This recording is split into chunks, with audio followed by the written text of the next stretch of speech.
Hi there, my name is Lawrence, and in today's video, I'm going to show you how to download and install VLC Media Player. To get started, open your browser and type in VideoLAN.org into the address bar and hit enter on your keyboard. Once you arrive at VideoLAN's website, click on the Download VLC button. The VLC Media Player installer will now begin downloading automatically. Please note it can take a few seconds to begin downloading. Once the installer has completed downloading, go into your Downloads folder and double-click on the installer file. The installer will now begin running.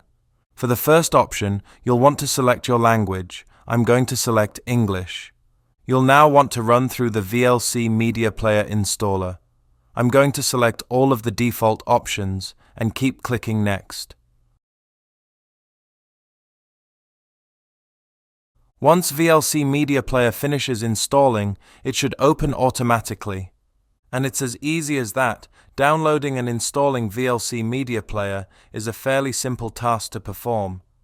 If you like this video, please give it a thumbs up. And if you'd like to see more videos like this, then please subscribe.